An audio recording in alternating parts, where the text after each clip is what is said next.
There's no power creep in Standard, and Giorno lied. Boy! So today Bushiroad has been putting me in a bit of a jiffy, a bit of a sticky situation, if you'd like to put it that way. So we began the morning by them revealing a Magus card that is Dizaurus, but better, literally the next set, and also only a rare.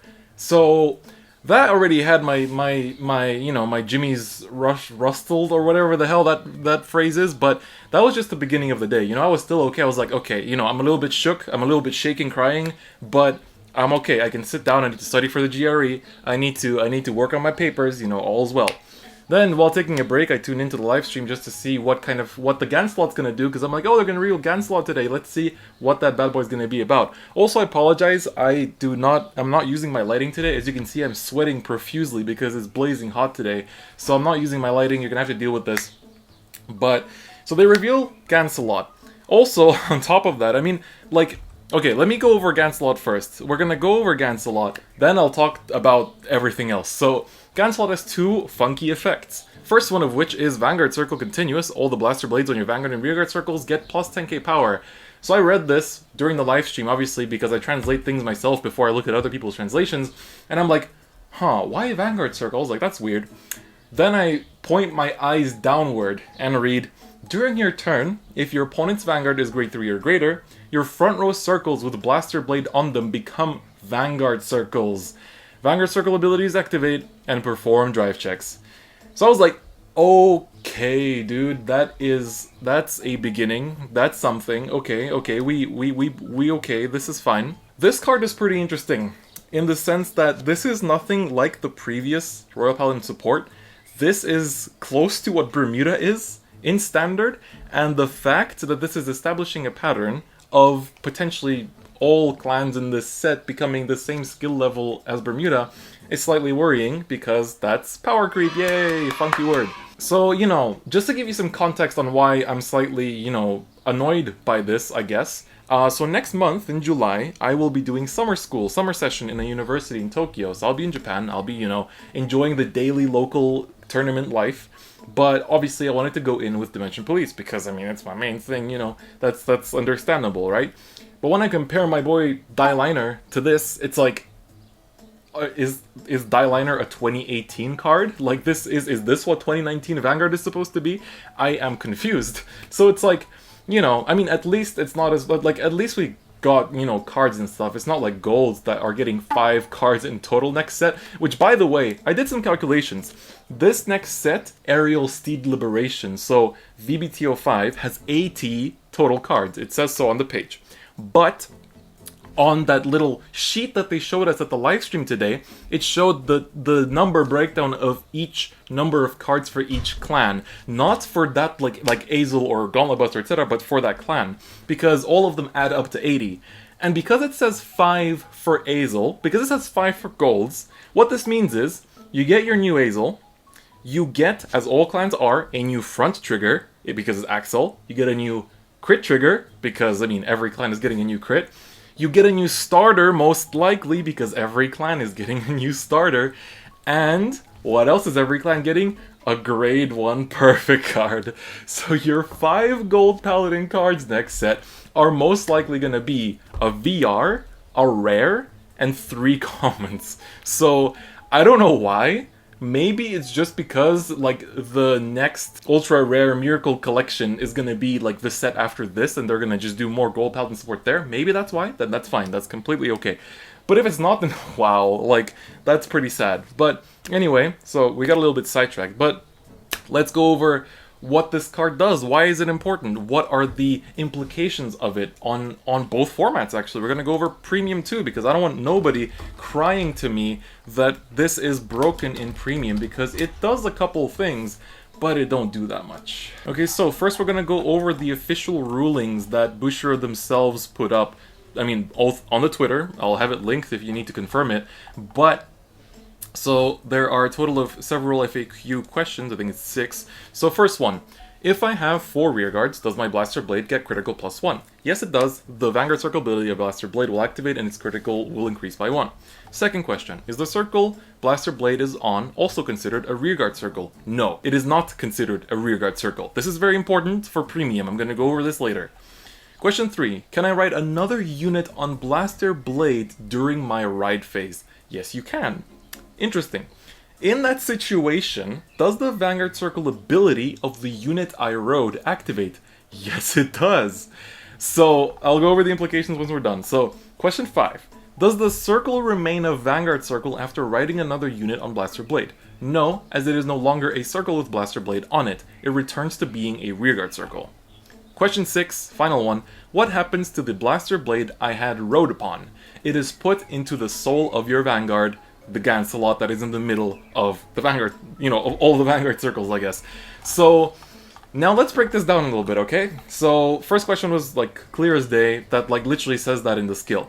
Then, question 2, the rearguard circle thing. So, this is important for premium, because we have 2 things that could interact with it. We have the Floral Paladin Flogel, a crit trigger that restands Blaster Blades on rearguard circles. Therefore, you will not be able to select the Blaster Blade that is, treated as a Vanguard by Gancelot's skill with the Flogel. So that's quite good, because that means there's no, there's no actual interaction in premium, basically. The other thing is stand triggers. You cannot run 16 stand and hope to just, keep attacking non-stop, because stand triggers can only select rearguards. I mean, they can technically select, but they will not stand a Vanguard. That's the thing. So, they haven't released the official ruling about this, but just following the, actual rules of the game, that's how it should be, okay? That's literally... I feel like they put that thing, that Blaster Blade is only on the Vanguard Circle just to make sure that people don't start using Flogel or buying out Flogel, okay? So calm down. Then, question 3 is the one that has to do with riding. This one is, well, nice, because this one is more for standard, because with this skill... because the ability activates, also the gift markers activate. They didn't put that in text, but Dr. O actually mentioned it on the stream, so if you want to rewatch that and you can speak Japanese, then go ahead. But essentially, you'll get the gift marker, and you will also be able to get the skills. So if you have Gancelot on your Vanguard Circle, and the next turn you want to ride over your Blaster Blade, you want to ride, let's say, Monarch Sanctuary Alfred, you'll actually get Alfred's skill off to, take a Blaster Blade from your drop zone and add it to your hand, and then, get the crit as well, because, if you have an Alfred in the soul. So, that's quite interesting. On top of that, if you ride Alfred early over that Blaster Blade, that's the best interaction in my opinion. So, you ride Alfred early over your rearguard circle Blaster Blade. Alfred, then the Blaster Blade goes back into the soul due to the ruling. The Alfred early counterbusts 1 to draw yourself a card and call out that Blaster Blade from the soul once again, and it's once again considered as a Vanguard Circle, so you don't actually lose out on the Vanguard Circle. So that one's pretty insane, because you draw in the process, you lose literally nothing. You lose a counter blast, but that's whatever. You got a counter charger in this set, there's nothing to complain about. So that's that part that's quite important. Now, another thing to note, this is again something that Dr. O said in the stream, it wasn't written down, is just a clarification for delete. Keep in mind that Gancelot's skill is only during your turn. So during your opponent's turn, the Vanguard Circle goes back to being a rearguard circle again. So delete doesn't actually affect it, because it's a rearguard circle. You can't delete it like that. So if it was locked, then sure, but I mean that's not gonna do anything in terms of delete, because it goes back to being a rearguard circle, and delete only works on Vanguard. So you're safe in that sense. You're fine there. Now I'm gonna pull up real quick the exact stride rulings, because this is very important. That's why we're doing a little bit of a premium discussion here. I mean, not a little bit. I'm more invested in premium than standard, but it's very important to talk about this just to clear up any kind of misunderstandings. So, in the rules, sections 3.9 and 10.28 essentially say that you can stride over that Blaster Blade, because it's kind of similar as the Legion ruling, where when you would stride on top of a Legion, you could choose whether you want to inherit the grade 3 as a heart or the grade 2 as a heart. And so that makes it possible for you to stride over the grade 2 Blaster Blade that is on this like new Vanguard circle, which is fine. That literally works, and that will retain Gancelot's skill to keep that circle alive as a Vanguard circle because the stride will inherit the Blaster Blade's name. So they have not published a Q&A or like an official ruling about this. They really should, because some people are trying to argue against it, but literally like looking at the rules of the game, this is how it should work. Like if they do rule it differently, I will apologize, but honestly, like going by the rules of the game, there is no reason why you should not be able to stride on top of your Blaster Blade in the new Vanguard circle. Technically, you could even discard a Blaster Blade if the Blaster Blade is on your new Vanguard circle to Ultimate Stride into Ultima or one of the progenitors too, because it's the same name as your Vanguard. So now, given that this ruling would work, let's go over some interactions, which are actually not that crazy or scary in any way, so let me just go over some stuff. First of all, Gancelot Peace Saver gets an extra drive check, so you would essentially have 4 drive check Gancelot Peace Saver, then your normal Gancelot attacking for 2 drive checks, and then finally your Blaster Blade attacking for 1. But the thing is, nothing here gains power. Like, Gancelot gives 10k to your Blaster Blade, okay, that's literally everything, but the Gancelot himself, unless you put Force 1 on him, is attacking for a 13 or 23 with the Force, or like whatever you boost it with, for like a what, 21? In Premium, that's literally like toilet paper numbers. That doesn't mean anything. So same with the Blaster Blade, like, okay, it gained 10k, it's a 20k attacker, maybe 30k with a Force, maybe you put a Wingle behind it, but probably not because your grade 1s are going to be loaded after this set. So like, it's still hitting for numbers that are easy to G-guard, so it's not even, like, it's not even atrocious. It's like, Neo Nectar does more than this, you know? So, I mean, not in terms of drive checks, but in terms of numbers. But, so, like, that's one thing.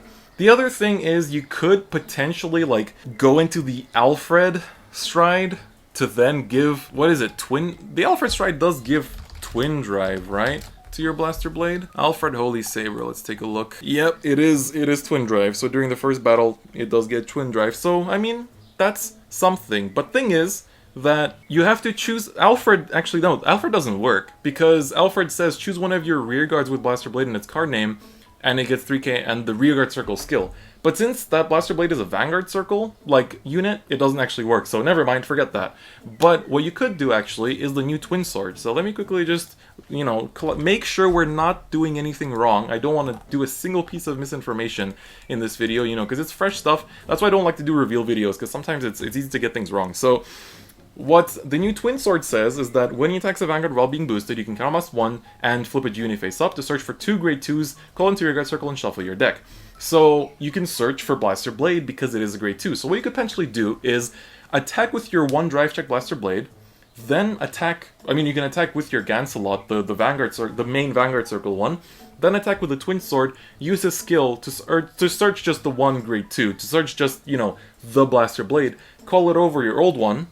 The old one will go into the soul, and then you still have another Blaster Blade with 1 drive check. So that way, you're still getting, let's see, 2, 1, 3, that's 6, plus 1, 7. So, yeah, you're getting 7 drive checks. Like, with Gancelot, you're also getting 7 drive checks. So, I feel like that's good, it's interesting, it's a nice deck build, but, like, it's 7 drive checks with not much power on the board, and, like, just an interesting gimmick. And with the new Twin Sword, or I guess he's Saint of Twin Sword, like, you're losing out on a unit that you could be calling, unless you run, like, you know, Brave cards that are considered as, like, you know, grade 2s that, like, are just, like, grade 1s that are considered as grade 2s in the deck, which, you know, you could, it's premium.